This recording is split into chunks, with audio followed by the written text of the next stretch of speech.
नमस्कार दोस्तों, focus UPPSC द्वारा प्रस्तुत है कक्षा 6 की न्यू एनसीईआरटी सीरीज समाज का अध्ययन भारत और उसके आगे अध्याय 2 महासागर एवं महाद्वीप। आज हम महासागर एवं महाद्वीप के बारे में आपको पढ़ाने वाले हैं। दोस्तों इस चैप्टर से काफ़ी सारे सवाल पर भी हम डिस्कस करेंगे जो पिछले वर्षों में पूछे गए हैं। उससे पहले दोस्तों आप चैनल को लाइक और सब्सक्राइब करना ना भूलिए। साथ ही वीडियो को अपने साथी दोस्तों भाई बहनों को भी शेयर करें जिससे उनकी भी तैयारी बेहतर हो सके। शुरू करते हैं आज का अध्याय 2 महासागर एवं महासागर ही सब कुछ है। यह पृथ्वी के 7/10वें भाग पर व्याप्त है। इसकी श्वास शुद्ध एवं स्वस्थ है। यह विस्तृत निर्जन स्थल है जहाँ मानव कभी अकेला नहीं हो सकता, क्योंकि यहाँ वह जीवन का अपने आसपास ही अनुभव करता है। महासागर प्रकृति का विस्तृत भंडार है। दूसरे शब्दों में कहें तो संसार का आरंभ महासागरों से हुआ है और कौन जानता है कि इसका अंत इसी में ना हो। जूल्स वर्न 1870। अब हम इससे जुड़े महत्वपूर्ण प्रश्न भी देखते हैं। पहला, महासागर एवं महाद्वीप क्या हैं, उनके नाम क्या हैं और उनका वितरण कैसा है। दूसरा, महासागर एवं महाद्वीप पृथ्वी पर जीवन को, जिसमें मानव जीवन भी सम्मिलित है, किस प्रकार प्रभावित करते हैं। आपने यह महत्वपूर्ण प्रश्न देख लिया जो हम आगे पढ़ेंगे इन्हीं के बारे में और इनके उत्तर को ढूंढेंगे। ये आप पृथ्वी का एक चित्र देख रहे हैं कि कैसे पृथ्वी दिखती है। ये व्हाइट वाला भाग है, ये बादल है, ये जो नीला वाला भाग है ये पानी है, बाकी ये सब भाग स्थल भाग हैं। ठीक है, अब हम आगे देखते हैं। चित्र एक, अंतरिक्ष से पृथ्वी का दृश्य। छायाचित्र लूनर रिकॉग्निसेंस ऑर्बिटर द्वारा। इस दृश्य के मध्य में प्रशांत महासागर, बाईं ओर अफ्रीका, ऊपर की ओर भारत एवं एशिया के भाग हैं, दाईं ओर ऑस्ट्रेलिया एवं नीचे की ओर अंटार्कटिका को दर्शाया गया।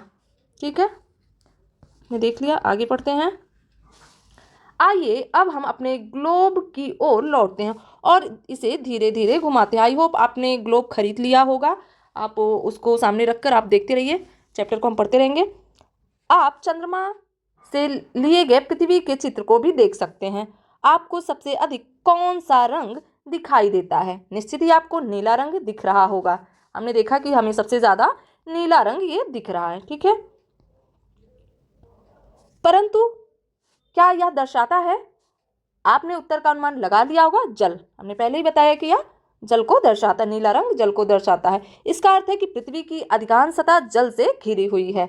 वास्तव में पृथ्वी का 3/4 भाग जल से घिरा हुआ है। इसी कारण अंतरिक्ष से देखने पर पृथ्वी नीली दिखाई देती है।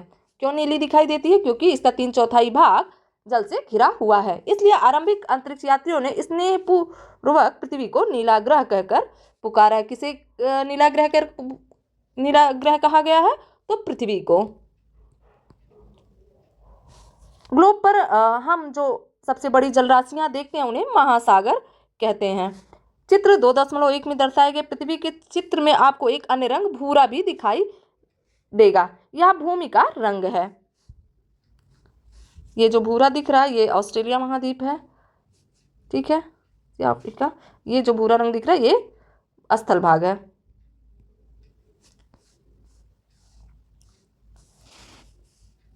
जो ग्लोब के लगभग 1/4 भाग पर फैला हुआ है। स्थल भाग कितने भाग पर है? 1/4 भाग पर फैला हुआ। भूमि के एक बड़े भूभाग को भूखंड कहते हैं एवं भूमि के बड़े निरंतर विस्तार को महाद्वीप कहा जाता है।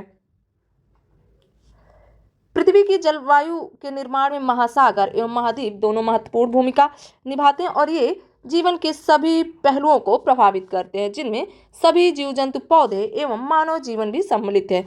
हम उनके प्रभाव को अपने इतिहास, संस्कृति एवं दैनिक जीवन पर भी देखते हैं। आपने देखा कि भूमि के एक बड़े भूभाग को भूखंड कहते हैं एवं पृथ्वी के एक बड़े निरंतर विस्तार को महाद्वीप कहते हैं। आगे आप पढ़ेंगे कि पैंथालासा और पैंजिया किसे कहते हैं।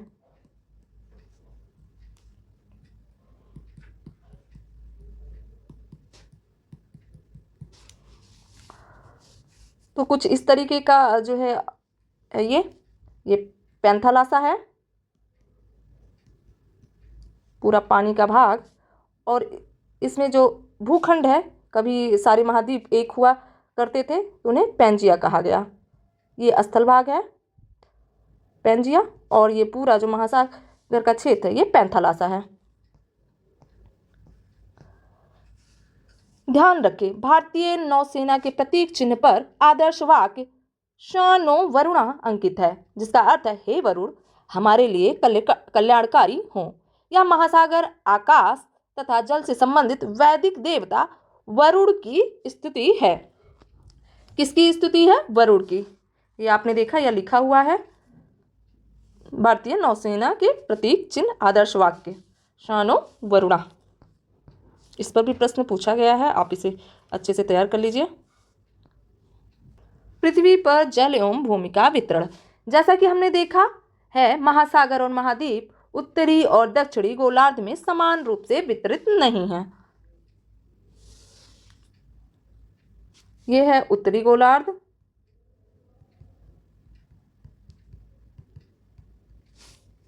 और यह दक्षिणी गोलार्ध है।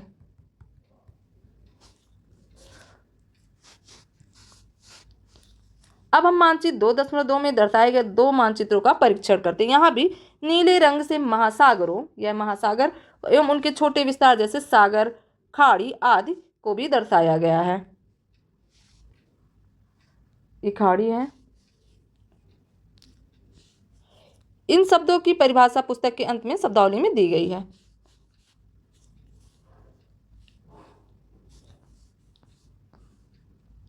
आइए पता लगाएं, प्रत्येक मानचित्र में वृत्ताकार रेखाओं को क्या कहते हैं। क्या आप जानते हैं कि दोनों ध्रुवों पर मिलने वाली रेखाओं को क्या कहा जाता है? पिछले अध्याय में हमने इसके बारे में आपको बताया है। आई होप आपको समझ आ गया होगा। जिन्होंने भी पिछला वीडियो नहीं देखा है वो जाकर देख लेंगे, प्लेलिस्ट में पड़ा हुआ है, ठीक है। क्योंकि कोई भी अध्याय छोड़ना सही नहीं है। सभी अध्यायों से हमेशा से प्रश्न बनते रहे हैं, तो आपको हर अध्याय अच्छे से 2-3 बार कम से कम पढ़ना ही है। किस गोलार्ध में अधिक जल है? ठीक है, आपके अनुसार उत्तरी एवं दक्षिणी गोलार्ध में जल एवं भूमि का अनुपात कितना होगा? चर्चा कीजिए। क्या सभी महासागर एक दूसरे से जुड़े हुए हैं या उनके बीच कोई विभाजन है? तो आप बताइए कमेंट सेक्शन में कि किस गोलार्ध में अधिक जल है।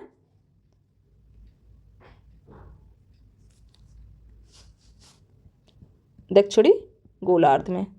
दक्षिणी गोलार्ध में अधिक जल है।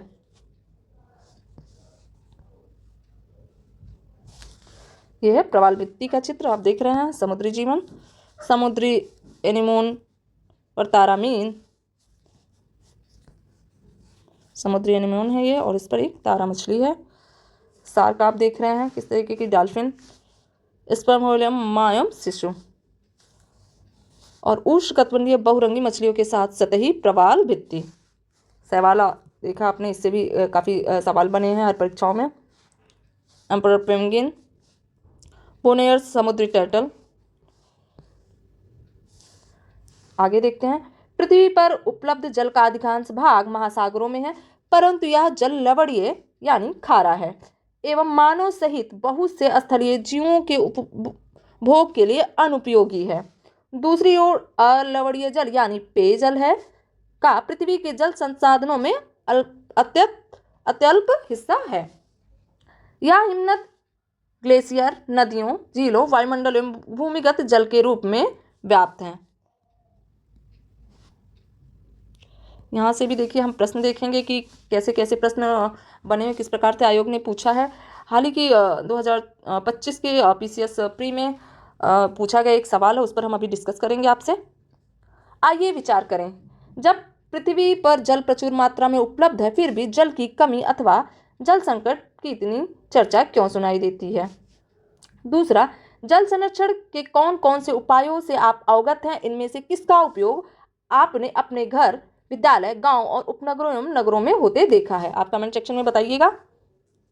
महासागर, पृष्ठ 32 पर दिए गए चित्र 2.3 में विश्व के मानचित्र पर हम 5 महासागरों, प्रशांत महासागर, अटलांटिक महासागर, हिंद महासागर, आर्कटिक महासागर एवं दक्षिणी महासागर यानी अंटार्कटिका महासागर को देखते हैं। ये है हम ये प्रशांत महासागर, अटलांटिक महासागर, हिंद महासागर, दक्षिणी महासागर यानी अंटार्कटिका और आर्कटिक महासागर हमने देख लिया। ना चलते हैं, हमने यहाँ 5 महासागरों के नाम बताए। जैसा कि मानचित्र में यह स्पष्ट है कि ये वास्तव में अलग अलग नहीं है। महासागरों का यह सीमांकन प्रचलन से अधिक कुछ नहीं, क्योंकि प्राकृतिक जगत ऐसी किन्हीं भी सीमाओं का पालन नहीं करता है। उदाहरणतः समुद्री जल विभिन्न महासागरों में बहता रहता है, जो विविधतापूर्ण समुद्री जीवन को समृद्ध करने में सहायक है। अनेक प्रकार के पौधों एवं जीव जंतुओं की विभिन्न प्रजातियां इन महासागरों में पाई जाती है। आपने देखा है कि इसके पहले की महासागरों में क्या क्या पाए जाते हैं, प्रवाल है, लाइकेन है, टर्टल है, तमाम तरीके की मछलियां, शार्क, व्हेल आदि आपने ऊपर फिगर देख ही लिया है। और भी विभिन्न प्रकार के लाखों प्रजातियां पाई जाती हैं। समुद्री वनस्पति जगत में छोटे पौधे एवं सभी समुद्री शैवाल सम्मिलित हैं। सभी प्राणी जगत में हजारों प्रजातियों की रंगीन मछलियां, डॉल्फिन, व्हेल और अनगिनत रहस्यमयी समुद्री जीव भी शामिल हैं। सूर्य की रोशनी वाली सतह से लेकर अंधेरी गहराइयों तक समुद्र के प्रत्येक क्षेत्र में जीवन के विविध रूप पाए जाते हैं। जैसा कि हमने आपको बताया कि आगे हम देखते हैं इससे जुड़े सवाल। समुद्री महासागरों एवं सागरों में पाए जाने वाले अथवा उससे संबंधित वनस्पति जगत किसी विशेष क्षेत्र अथवा कालखंड में पाए जाने वाले पौधे। वनस्पति जगत और ये समुद्री हो गया, महासागरों एवं सागरों में पाए जाने वाले अथवा उससे संबंधित। प्राणी जगत किसे कहते हैं? किसी विशेष क्षेत्र अथवा कालखंड में पाए जाने वाले जीव जंतु, जिसे हम प्राणी जगत कहते हैं, वनस्पति जगत कहते हैं। ठीक है, देख लिया। 5 महासागर उनकी पारंपरिक सीमाओं और महाद्वीपों को प्रदर्शित करता विश्व का यह मानचित्र है। आपने देख लिया, यह उत्तरी अमेरिका है, दक्षिणी अमेरिका है, यूरेशिया है, अफ्रीका है, ऑस्ट्रेलिया है, यहाँ कहीं यह भारत है। यह एशिया महाद्वीप हो गया, यहाँ यूरोप है, ग्रीनलैंड है,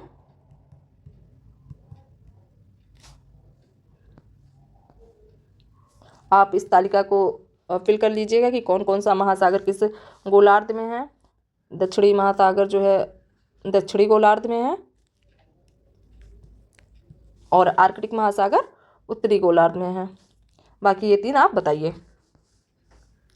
मानचित्र में देखने पर यह स्पष्ट हो जाता है कि प्रशांत महासागर सबसे बड़ा है। सबसे बड़ा कौन सा महासागर? प्रशांत महासागर। दूसरा सबसे बड़ा महासागर अटलांटिक महासागर। हिंद महासागर तीसरे स्थान पे, जबकि दक्षिणी महासागर चौथे स्थान और सबसे छोटा महासागर आर्कटिक महासागर है। तो हम यहाँ देख लेते हैं, आर्कटिक महासागर ये जो है सबसे छोटा,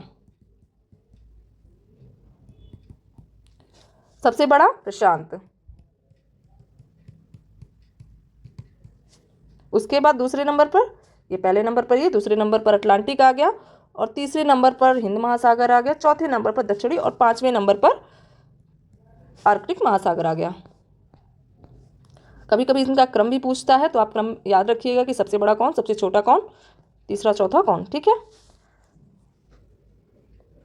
ध्यान रखिए जैसा कि महासागरों के मानचित्र में स्पष्ट है कि हिंद महासागर का विस्तार उत्तर में एशिया, पश्चिम में अफ्रीका, पूर्व में ऑस्ट्रेलिया एवं दक्षिण में दक्षिणी महासागर तक है। भारत के दोनों ओर हिंद महासागर 2 भागों में दिखाई देते हैं, पश्चिम में अरब सागर और पूर्व में बंगाल की खाड़ी। पश्चिम में अरब सागर और पूर्व में बंगाल की खाड़ी। यह भारत का मानचित्र है। यहाँ लक्षद्वीप समूह है, यह अंडमान निकोबार द्वीप समूह है। आपने देख लिया। अब हम इससे पहले हम प्रश्न पर चलते हैं कि किस प्रकार से आयोग द्वारा प्रश्न पूछे गए हैं।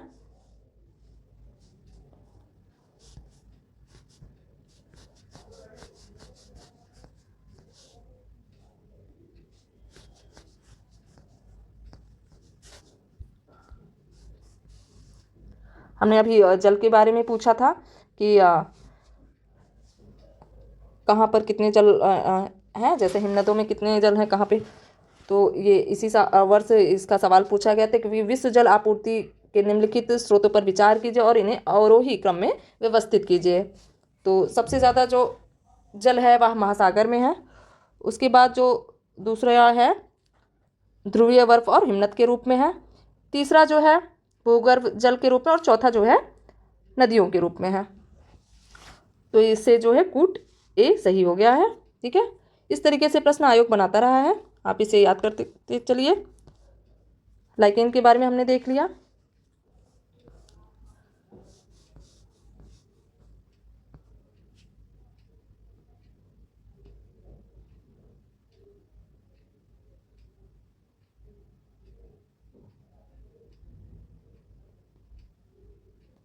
अभी हमने घाटियों के बारे में पढ़ा था कि किसे घाटी कहते हैं,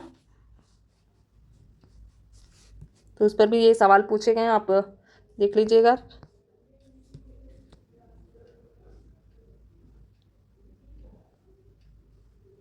ये देखिए, पृथ्वी पर मूलतः एक विशाल भूखंड था जिसे कहते हैं तो पैंजिया। इस तरीके का सवाल देख के पूछा गया है। निम्नलिखित महाद्वीपों में कौन सा गोंडवाना लैंड का भाग नहीं था? ये आपने देख लिया, इस तरीके से प्रश्न बनाए हैं आयोग ने प्रीवियस ईयर में।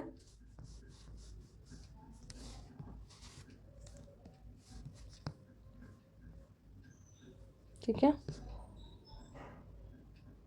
ये आपने एक जीवधारी के रूप में पृथ्वी का वैज्ञानिक नाम क्या है? आपने अभी देखा कि ग्रीन प्लैनेट नाम है, पढ़ा आपने शुरुआती पैराग्राफ में।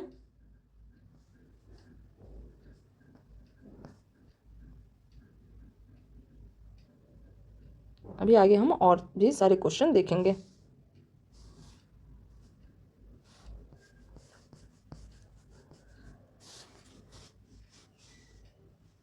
महासागर और आपदाएं।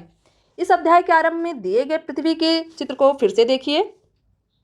आपने ध्यान दिया होगा कि पूरी पृथ्वी पर कुछ सफेद आकृतियां दिखाई देती हैं। क्या आप अनुमान लगा सकते हैं कि वे क्या हैं? वे बादल के विशाल समूह हैं। ये बादल महाद्वीपों में वर्षा लाते हैं और उदाहरण के लिए भारत में होने वाली अपेक्षित मानसूनी वर्षा महासागरों से उत्पन्न होती है। आगे भी हम मानसून के बारे में पढ़ेंगे। इस वर्षा के अभाव में हमारी कृषि और पूरा जीवन अस्त व्यस्त हो जाएगा। अगर बारिश नहीं होगा तो हमारा कृषि और जीवन दोनों अस्त व्यस्त हो जाएगा, क्योंकि सूखा पड़ जाएगा, जिससे फसल का उत्पादन कम हो जाएगा। महासागर तूफानों को भी जन्म देते हैं। अत्यधिक वर्षा वाली विध्वंसक घटनाएं अथवा अति प्रचंड हवाएं जैसे कि चक्रवात विश्व के तटीय क्षेत्र में दूर दूर तक क्षति पहुंचाते हैं। एक अन्य प्राकृतिक आपदा सुनामी भी समुद्र में उत्पन्न होती है। यह विशाल और शक्तिशाली तरंगे होती हैं जो महासागर तल में तीव्र भूकंप अथवा ज्वालामुखी के फटने के कारण आती है। सुनामी क्यों आती है? तीव्र भूकंप या ज्वालामुखी के फटने के कारण आती है। सुनामी हजारों किलोमीटर तक जाकर तटीय क्षेत्रों को डुबा सकती है, जिससे व्यापक स्तर पर हानि होती है। आपको पता ही होगा कि 2004 में सुनामी आई थी, जिससे कई लाख लोग मारे गए थे और कई सारे देश प्रभावित हुए थे। इस पर मेंस में भी सवाल बनता है कि सुनामी क्या है और कैसे प्रभावित करती है लोगों के जीवन को। ध्यान रखें, 26 दिसंबर 2014 के दिन हिंद महासागर के आसपास भारत और अन्य 13 देश प्रचंड सुनामी से प्रभावित हुए। यह सुनामी इंडोनेशिया में आए भूकंप के कारण आई थी। इस आपदा में 2 लाख से अधिक लोग की जान गई। भारत में अंडमान एवं निकोबार द्वीप समूह, तमिलनाडु और केरल के तटीय क्षेत्र इससे भीषण रूप से प्रभावित हुए और जान माल की अत्यधिक क्षति हुई। इस प्रकार की सुनामी कभी कभी आती है, किंतु यह अत्यंत विध्वंसकारी होती है। हालांकि तट से टकराने से पहले इसका अनुमान लगाया जा सकता है। बहुत से देश इस प्रकार की पूर्व चेतावनी प्रणाली हेतु मिलजुल कर काम कर रहे हैं। विशेषकर भारत समेत बहुत से देश हिंद महासागर सुनामी चेतावनी प्रणाली में सहयोग कर रहे हैं। इससे जान माल की रक्षा करके उपायों में सहायता मिलती है। जिन घटनाओं के कारण जान माल की क्षति होती है उन्हें आपदा प्रबंधन के अंतर्गत नियंत्रित किया जाता है। भारत में सभी प्रकार की आपदाओं का सामना करने के लिए राष्ट्रीय आपदा प्रबंधन प्राधिकरण है। आप बताइए कि इसका गठन कब किया गया था? अगले अध्याय में हम कुछ अन्य उदाहरण भी इससे जुड़े देखेंगे। तो आपने यहाँ सुनामी के बारे में पढ़ लिया। हम कुछ देर में हम सुनामी के प्रश्नों पर भी चलेंगे कि किस तरीके से आयोग ने प्रश्न बनाया है। महाद्वीप। महासागर के मानचित्र 2.3 पर महाद्वीपों को भी दर्शाया गया है। आप कितने महाद्वीपों को गिन सकते हैं? आपने देखा है कि कौन कौन से महाद्वीप हैं। फिर से हम चलते हैं। ये आपने देखा, ऑस्ट्रेलिया महाद्वीप, अफ्रीका महाद्वीप, एशिया है, दक्षिणी अमेरिका, उत्तरी अमेरिका।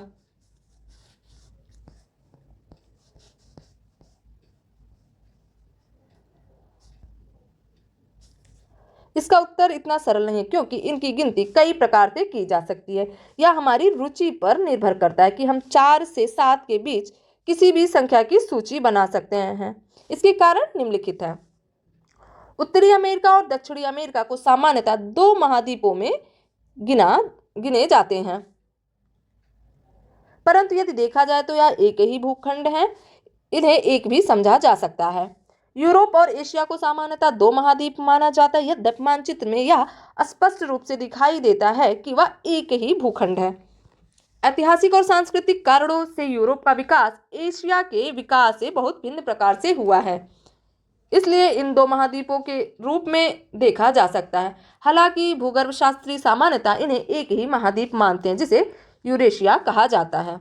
आपने देखा ही है कि यूरेशिया, इसे इन भागों को कहा जाता है, एशिया और यूरोप को मिलाकर के यूरेशिया। ये अफ्रीका महाद्वीप, दक्षिणी अमेरिका महाद्वीप, उत्तरी अमेरिका महाद्वीप, ऑस्ट्रेलिया।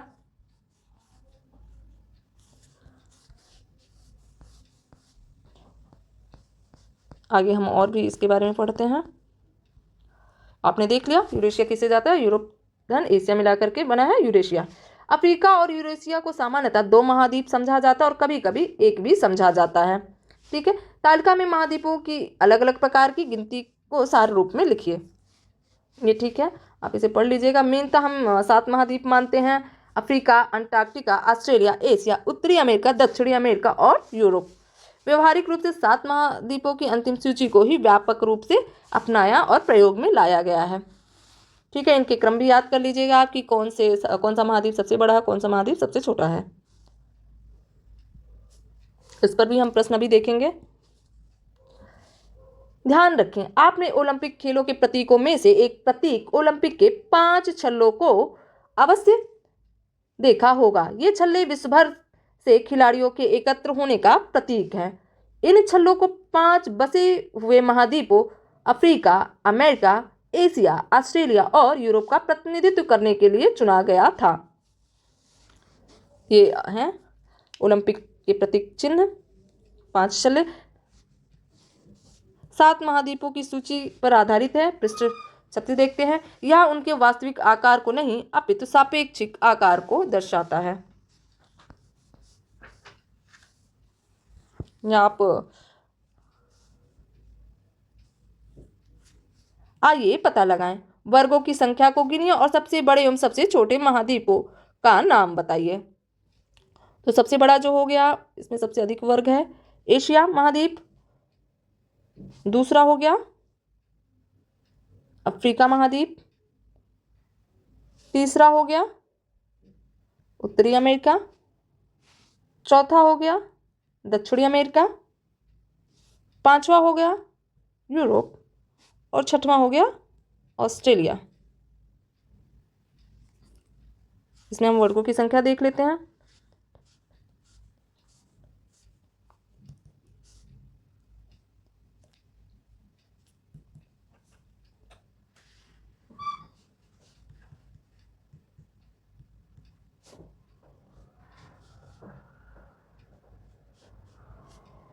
तो अंटार्कटिका जो है वह पहला, दूसरा, तीसरा, चौथा, 5वें स्थान पर आ जाएगा। 6वें स्थान पर यूरोप आ जाएगा और 7वें स्थान पर ऑस्ट्रेलिया आ जाएगा। आपने देख लिया 7 महाद्वीपों को। कौन सा महाद्वीप बड़ा है, उत्तरी अमेरिका अथवा दक्षिणी अमेरिका? बताइए आप कमेंट सेक्शन में। अफ्रीका अथवा उत्तरी अमेरिका, अंटार्कटिका अथवा ऑस्ट्रेलिया। ठीक है, आरेख में यूरोप और एशिया को एक ही रंग से भरिए और उसे यूरेशिया नाम दीजिए। इसे आप यूरेशिया नाम देंगे।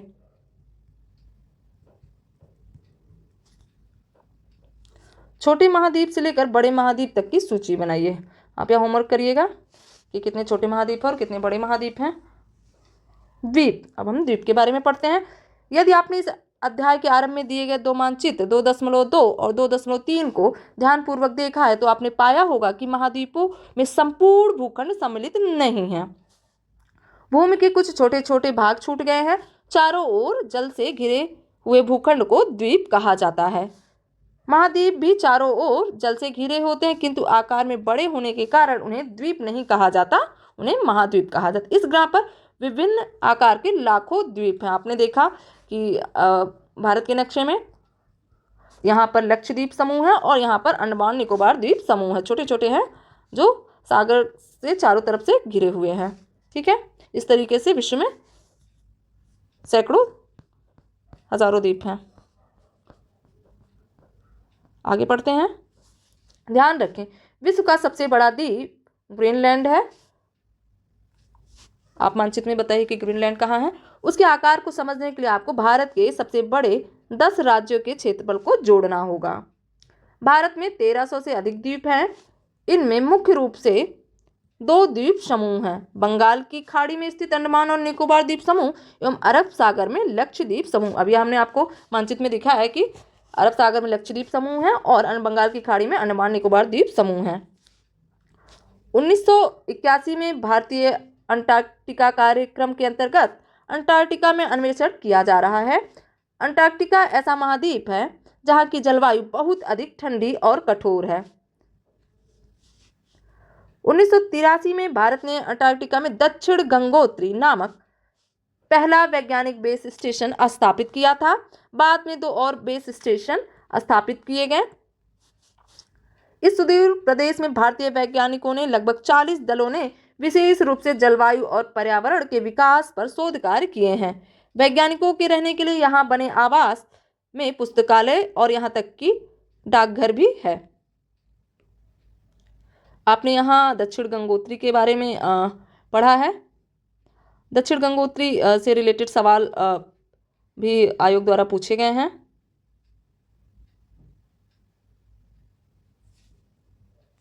और उसके बाद जो 2 और बनाए गए हैं, मैत्री और भारती, ये दक्षिणी गोलार्ध में स्थित है और जो उत्तरी गोलार्ध में है हिमाद्री।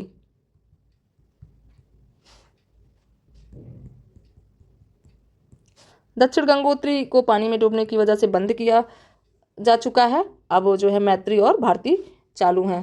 भारती को 2012 में स्थापित किया गया और मैत्री को 1989 में।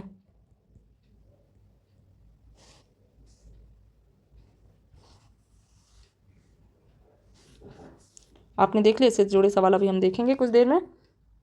आगे बढ़ते हैं, उससे पहले महासागर और उसके जीवन के बारे में पढ़ते हैं। महासागर और महाद्वीप पर्यावरण के अत्यावश्यक भाग हैं। भले ही हम ध्यान ना दें, पर यह हमारे जीवन के अधिकांश पक्षों को प्रभावित करते हैं। हमने उल्लेख किया है कि महासागर से महाद्वीपों पर वर्षा होती है। किससे वर्षा होती है? महासागर से महाद्वीपों पर वर्षा होती है। यह पृथ्वी के जल चक्र का भाग है, जिसे आप आगे विज्ञान में पढ़ेंगे। उदाहरणार्थ, महासागरों के बिना वर्षा नहीं होगी तो पृथ्वी मरुस्थल बन जाएंगी। आपको पता है कि चंद्रमा पर महासागर नहीं है, जिसकी वजह से चंद्रमा पूरी तरीके से मरुस्थल जैसा है। यह भी ध्यातव्य है कि दुनिया भर की आधी ऑक्सीजन महासागर का वनस्पति जगत उत्पन्न करता है। मतलब जितना भी हम ऑक्सीजन लेते हैं, दुनिया भर की आधी ऑक्सीजन, ठीक है, कहाँ से आती है? महासागर का जो वनस्पति जगत है, लाइकेन वगैरह, ये सब उत्पन्न करते हैं। इसलिए इन्हें पृथ्वी के फेफड़े कहा जाता है। क्या कहा जाता है? पृथ्वी का फेफड़ा कौन है? महासागर है। इस प्रकार महासागर जलवायु को नियंत्रित और पृथ्वी पर जीवन को बनाए रखने में महत्वपूर्ण योगदान देता है। अगर ऑक्सीजन नहीं होगा तो जीवन संभव नहीं है पृथ्वी पर, इसलिए महासागर महत्वपूर्ण भूमिका निभाते हैं। महासागर अनेक प्रकार से मानव जाति को प्रभावित करते हैं। आरंभिक काल से ही एक जगह से दूसरी जगह जाने, सभी प्रकार के सामानों के व्यवहार, सैनिक अभियान संचालित करने और भोजन हेतु मछली पकड़ने के लिए लोगों ने महासागरों और सागरों की यात्रा की। आज भी काफ़ी मात्रा में मछली पकड़ी जाती है। इसका भी सवाल आयोग ने पूछा हुआ है कि कौन सा देश सबसे अधिक मछली पकड़ता है, भारत का कौन सा स्थान है। ठीक है, महासागरों ने पूरी दुनिया के तटीय क्षेत्रों पर रहने वाले लोगों की संस्कृति को भी पोषित किया है। उन सभी संस्कृतियों की किंवदंतियों और कहानी में समुद्र या समुद्री देवताओं, देवियों, समुद्री दैत्य और समुद्र के कोशों, महासागरों के खतरों और उनके आशीर्वाद की बातें मिलती हैं। हमने भी ऋग्वेद और सभी वेदों में हमने समुद्र की चर्चा सुनी है, समुद्र देव की चर्चा भी सुनी है, अभी आपने देखा। ध्यान रखें, हमारे दिन प्रतिदिन के जीवन में महासागर की महत्वपूर्ण भूमिका को याद रखने के लिए संयुक्त राष्ट्र ने 8 जून को विश्व महासागर दिवस के रूप में घोषित किया। क्वेश्चन पूछा गया है, कितनी तारीख को? 8 जून को विश्व महासागर दिवस मनाया जाता है, क्योंकि महासागर भोजन और औषधि के प्रमुख स्रोत और जैव मंडल के महत्वपूर्ण भाग के रूप में हमारे ग्रह के फेफड़े के रूप में कार्य करते हैं। आपने अभी पढ़ा कि पृथ्वी का फेफड़ा कौन है, तो वह महासागर है। हमें महासागरों से क्या क्या प्राप्त होता है? ऑक्सीजन, औषधि और भी खाद्य पदार्थ। वैज्ञानिक अध्ययनों से पता चलता है कि मानव की बढ़ती सामुद्रिक गतिविधियों ने महासागरों को प्रदूषित किया है। हम प्रतिवर्ष लाखों टन प्लास्टिक कचरा समुद्र में फेंकते हैं, जो समुद्री जीवों जंतुओं का जीवन संकट में डालता है। प्रदूषण के और भी बहुत से प्रकार होते हैं, परिणाम स्वरूप समुद्री पर्यावरण पर खतरा मंडरा रहा है। समुद्रों में आवश्यकता से अधिक मछली पकड़ना भी सामुद्रिक जीवन के पतन का एक और कारण है। हम सभी का सामूहिक दायित्व है कि पृथ्वी और मानवता के भविष्य के लिए महासागरों को बचाने का प्रयास करें। तो आपने यहाँ देखा कि किस प्रकार से महासागरों में प्रदूषण पड़ रहा है, ग्रीन हाउस का भी प्रभाव इन पर पड़ रहा है, ग्रीन हाउस गैस का, ठीक है, अत्यधिक मानव गतिविधियों का भी प्रभाव, प्लास्टिक कचड़ों का भी प्रभाव आपने देख लिया यहाँ कि किस तरीके से प्लास्टिक कचड़ा जो सामुद्रिक जीव जंतुओं को प्रभावित कर रहा है। आगे हम देखते हैं, पृथ्वी की सतह पर विस्तृत जलाशयों को महासागर और विशाल भूखंडों को महाद्वीप कहा जाता है। महासागर आपस में जुड़े हुए हैं। ऊपर प्रश्न था कि महासागर के आपस में जुड़े हुए, तो हाँ, महासागर आपस में जुड़े हुए हैं। महाद्वीपों को विभिन्न प्रकार से गिना जा सकता है, किंतु सामान्यतः इन्हें 7 महाद्वीपों के रूप में गिना गया है, यही मान्य है। दक्षिणी गोलार्ध की तुलना में उत्तरी गोलार्ध में स्थल भाग अधिक है। उत्तरी यानी ऊपर की तरफ स्थल भाग अधिक है और दक्षिणी गोलार्ध में कम है। महासागर सभी प्रकार के समुद्री जीवन को पोषित करते हैं और विश्व की जलवायु में महत्वपूर्ण भूमिका निभाते हैं। अत्यधिक मानवीय गतिविधियों के कारण इन पर गंभीर प्रभाव पड़ रहा और इन्हें सामूहिक रूप से संरक्षित करने की आवश्यकता है। तमाम तरीके के प्रोग्राम भी चलाए जा रहे हैं महासागर में प्रदूषण की कमी को कम करने के लिए। प्रश्न क्रियाकलाप और परियोजनाएं भी देख लेते हैं। आप इसकी व्याख्या दीजिए, महाद्वीप के बारे में बताइए, महासागर के बारे में और द्वीप के बारे में, ठीक है। आप इन प्रश्नों को हल कीजिएगा, इससे आपका कॉन्सेप्ट और अच्छे से क्लियर होगा और याद भी हो जाएगा आपको। मानचित्र भी बनाएंगे दोस्तों, बहुत से लोग हैं दोस्त हैं कि जो मानचित्र नहीं बनाते हैं, वो याद रखें कि आपको मानचित्र बनाने का बार बार अभ्यास करना चाहिए, जिससे आप मेंस में जब भी आपको कोई ऐसा सवाल मिले मानचित्र बनाने वाला, तो आप इजीली मानचित्र प्रदर्शित कर सकें। और मानचित्र जब आप बनाते हैं तो आपकी समझ और भी बेहतर हो जाती है। आप ये सारी मानचित्र बनाइएगा, उत्तरी अमेरिका का, दक्षिणी अमेरिका का, अफ्रीका का, एशिया का और ऑस्ट्रेलिया का, ठीक है। महासागरों को भी दर्शाइए। अगर आपको मानचित्र बनाना नहीं आता तो आप मार्केट से खरीद लीजिएगा और बार बार फिर पेंसिल से अभ्यास करके बनाने का प्रयास करिए। इस अध्याय में दिए गए मानचित्र को देखे बिना अपने हाथ और कागज पर महाद्वीपों का चित्र बनाएं और इसमें रंग भरिए। इसके बाद इस अध्याय में दिए गए महासागरों और महाद्वीपों के मानचित्र के साथ इनकी तुलना कीजिए, ठीक है। अब हम आगे देखते हैं, या पहेली है, आप इसको जरूर सॉल्व कीजिए, बहुत ही अच्छा है। आपके बहुत सारे ये प्रश्न आप तैयार हो जाएंगे। तो पृथ्वी पर सबसे बड़े जलराशि जो है सागर, चारों ओर वह भूखंड जो महाद्वीप ने और चारों ओर महासागर से घिरी है, तो द्वीप। सबसे ठंडा महाद्वीप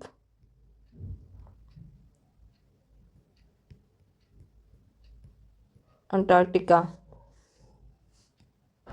बाकी आप कुछ इस तरीके से कर लीजिएगा। यूरेशिया। सुनामी, महासागरों से उत्पन्न होने वाली बड़ी विध्वंसकारी लहर जो है सुनामी। महासागरों द्वारा प्रचुर मात्रा में उत्पन्न क्या किया जाता है? ऑक्सीजन, ठीक है। पृथ्वी पर सबसे बड़ा द्वीप तो ग्रीनलैंड है। सबसे छोटा महाद्वीप तो ऑस्ट्रेलिया है, ठीक है, यह हमने इजली कर लिया। बहुत बड़ा भूखंड तो जो है द्वीप। ठीक है, आई होप आपको समझ में आ गया होगा कि कितना अच्छा। अब हम चलते हैं प्रश्नों पर। हमने देखा कि हम सुनामी के बारे में देखेंगे और ये हिमाद्री और मैत्री भारती आदि के बारे में सवाल देखेंगे।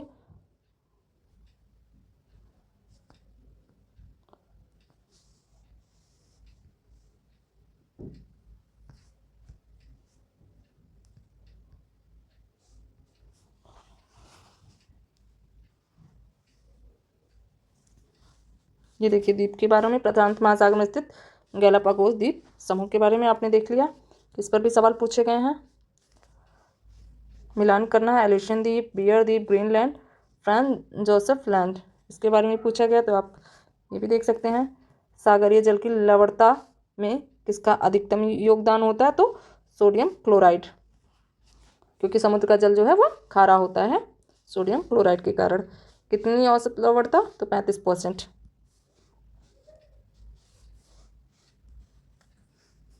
उच्चतम लवणता पाई जाती है, तो ये आप उस टाइम के सवाल के हिसाब से देख लीजिए। मृत सागर में, लाल सागर में, ग्रेट साल्ट लेक में, ये भी आप तैयार कर लीजिए। देख लीजिए कि किस तरीके से पूछे गए हैं सवाल केवल लवणता को लेकर। मृत जल की सर्वाधिक मात्रा है, तो सब हमारे उपग्रह में मृत जल की जो सर्वाधिक में मात्रा है महाद्वीपीय पर्वतीय हिमनदों में है। ठीक है, आपने देख लिया कि किस तरीके से इस पर भी सवाल बना है। लाल सागर का एक उदाहरण है तो अच्छे द्रोणी का है, घाटी और द्रोणी आदि के बारे में भी सवाल था। मरुस्थल के बारे में आप इसे भी देख लीजिए। आर्द्रता आदि के बारे में, व्यापारिक पौनों के बारे में आगे चैप्टर में हम पढ़ेंगे। मरुस्थल को परिभाषित किया जाता है जहाँ पर वार्षिक वर्षा 25 सेंटीमीटर से कम होती है। इस तरीके का भी सवाल देखिए पूछा गया है। आपको एनसीईआरटी से बाहर कुछ भी नहीं मिलेगा, सभी प्रश्न जो है एनसीईआरटी से ही बनाए गए हैं। अभी आप ये कक्षा 6 की एनसीईआरटी पढ़े ना, जैसे जैसे हम आगे बढ़ेंगे आपको और भी प्रश्न मिलेंगे, हूबहू चैप्टर से ही मिल जाएंगे। महाद्वीपों के क्षेत्रफल को भी आरोही क्रम में व्यवस्थित करना है, तो आप देख लीजिए यहाँ कैसे कि अफ्रीका है, फिर दक्षिणी अमेरिका है, फिर यूरोप है और फिर ऑस्ट्रेलिया है। आरोही क्रम में यहाँ भी एशिया, अफ्रीका, उत्तरी अमेरिका और यूरोप और ऑस्ट्रेलिया। सबसे छोटा महाद्वीप कौन सा है? इसमें दो सबसे छोटे महाद्वीप ऑस्ट्रेलिया और यूरोप। संपूर्ण भाग मैदानी प्रतिशत सर्वाधिक है, यह भी सवाल पूछा गया है। तो आप महाद्वीप वगैरह को, महासागर आदि को बहुत अच्छे से तैयार कीजिएगा, इससे हर परीक्षा में आपको 2 से 4 प्रश्न मिल ही जाएंगे। आप देख लीजिए देशों की संख्या, किस महाद्वीप में कितने देश हैं, क्षेत्रफल देख लीजिए। ये हमने पिछली कक्षा में प्रधान यामोत्तर के बारे में बात किया था कि कहाँ से गुजरती है, तो उस पर हम सवाल आपको नहीं दिखा पाए थे, ये आज हम दिखा रहे हैं, तो आप पिछले लेक्चर को ज़रूर देखिएगा। ये ग्रीनविच के बारे में, नए सहस्त्र सूर्योदय की प्रथम किरण भारत में किस यामोत्तर पर दिखाई देती है?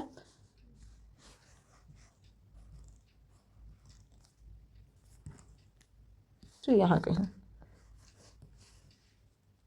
ये सवाल हमने कल देखा ही था इस तरीके का।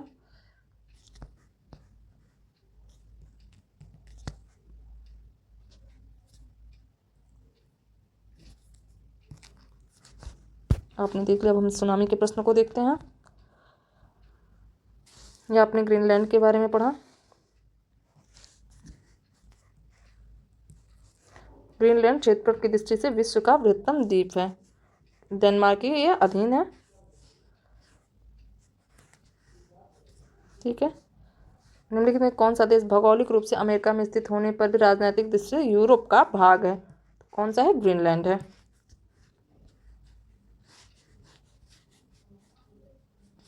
संसार का सबसे बड़ा द्वीप जो है वो ग्रीनलैंड। आपने देखा कि कितने सारे सवाल ग्रीनलैंड को लेकर पूछे गए हैं अलग अलग तरीके से, तो आपको कुछ भी एनसीईआरटी से बाहर नहीं मिलेगा। ये महासागर के जो गर्त दिए हैं, प्रशांत में मेरियाना खाई आर्कटिक में रखा है, हिंदी में सुंडा, और ये सारे सवाल दिए हुए हैं, ये सभी आप तैयार करते चलिए। बृहद ज्वार के बारे में देख लेते हैं। तो पृथ्वी, सूर्य पृथ्वी और चंद्रमा एक सीधी रेखा में होते तो बृहद ज्वार आता है। ठीक है, ये भी तैयार कर लीजिएगा। ज्वार भाटा की उत्पत्ति, गुरुत्वाकर्षण, अपकेंद्रीय बल और अपकेंद्रीय बल। सर्वाधिक लंबाई, ये भी पूछा जाता है तो आप इसे भी पढ़ लीजिएगा। समतल रेखा सर्वाधिक लंबी है देश की। निम्न में से कौन सा देश क्षेत्रफल में भारत से बड़ा नहीं है, यह भी सवाल पूछा गया है। रूस, कनाडा, संयुक्त राज्य अमेरिका, चीन, ब्राजील, ऑस्ट्रेलिया। तब फ्रांस जो है भारत से बड़ा नहीं है।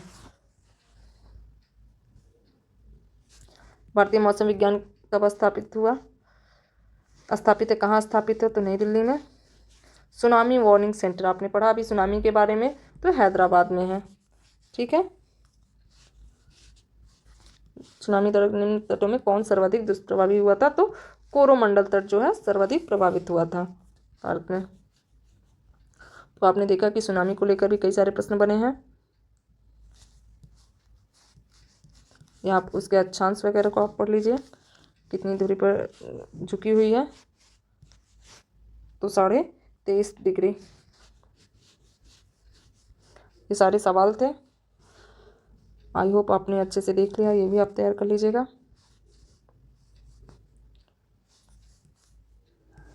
भारत के द्वीप का भी सवाल था कि भारत के आसपास कौन से द्वीप हैं। भारत एवं श्रीलंका के मध्य देखते हैं तो रामेश्वरम है। भारत का सर्वाधिक आबादी वाला द्वीप है सालसेट द्वीप है। हमने पढ़ा कि लगभग 1300 द्वीप हैं। सुदूरवर्ती द्वीप श्रेणी में आता है तो मिनिकॉय आता है। पृथ्वी के अधिकतम प्रत्यक्ष क्षेत्र पर फैला हुआ है तो शुष्क प्रदेश विस्तार, इसके बारे में हमने पढ़ लिया। वर्षा की मात्रा निर्भर करती है, अभी हमने पढ़ा है वायुमंडल में नमी पर, और वर्षा जो होती है महासागरों के कारण होती है, हमने पढ़ाई। मुख्य कारक जो किसी क्षेत्र की जलवायु को निर्धारित करता हुआ है अक्षांश, ये आप देख लीजिए। आरोही क्रम में क्षेत्रफल की दृष्टि से बैठाना है, अर्जेंटीना, भारत, ऑस्ट्रेलिया, ब्राज़ील। तो जब आपको मैप अच्छे से पता होगा, आप मैप बनाना जानते हो, आप मैप को समझते होंगे, तभी आप, और उसमें आप देशों की स्थिति वगैरह पढ़ेंगे, तभी आप अच्छे से सवाल को कर पाएंगे, तभी आप किसी देश की स्थिति को समझ पाएंगे और उसके आसपास के क्षेत्र को और अच्छे से पढ़ पाएंगे। संसार का सबसे बड़ा देश, आप ये सवाल देख लीजिए। इतने सारे प्रश्न हमने कर ही लिया है। इस वर्ष पूछे गए सुएज नहर निम्नलिखित में से किन्हें जोड़ती है, तो आप देख लीजिए कि इस साल सुएज नहर मतलब महासागर आज से भी सवाल आए थे। और यह जो है अंतर्राष्ट्रीय ओजोन दिवस कब मनाया जाता है, विश्व पर्यावरण दिवस कब मनाया जाता है, विश्व वन्यजीव दिवस कब मनाया जाता है। तो वन्यजीव दिवस बताइए आप कमेंट सेक्शन में कि कब मनाया जाता है। ओजोन दिवस तो 16 सितंबर को, विश्व पर्यावरण दिवस जो है 5 जून को ही मनाया जाता है। हिमाद्री, इन सब के बारे में आपने पढ़ा था, ये सवाल पूछा गया था प्रीवियस ईयर में। दक्षिण गंगोत्री, मैत्री, हिमाद्री, भारती। तो निम्नलिखित में कौन सा अंटार्कटिका में भारत का अस्थायी अनुसंधान बेस स्टेशन है, तो इसमें से जो है हिमाद्री जो है वो आर्कटिक क्षेत्र में है, बाकी सब अंटार्कटिका क्षेत्र में है। जिसमें से जो दक्षिण गंगोत्री है ये बंद कर दिया गया है, इसमें मैत्री और भारती अभी चालू है। तो अगर पूछा जाता है कि कार्यरत कौन से हैं, तो मैत्री और भारती हम लगाएंगे। 2 और 4 है सही आंसर। लेकिन अगर ये पूछा जाता है कि कितने बेस स्टेशन आर्कटिक क्षेत्र में है, तो दक्षिण गंगोत्री, मैत्री और भारती, तो इस हिसाब से ऑप्शन डी सही हो जाएगा। ठीक है, आई होप दोस्तों आपको अच्छा लगा होगा या चैप्टर। हमने चैप्टर 2 देख लिया, पूरा कर लिया। अब हम अगले तीसरे चैप्टर को लेकर आएंगे इसी तरीके आप अच्छे से मन लगा के पढ़िएगा। चैनल को लाइक और सब्सक्राइब करना ना भूलिए, अपने दोस्तों के साथ ज़रूर शेयर कीजिएगा। तब तक के लिए आप मस्त रहिए, स्वस्थ रहिए, पढ़ते रहिए, सिलेक्शन लेकर रहिए। धन्यवाद।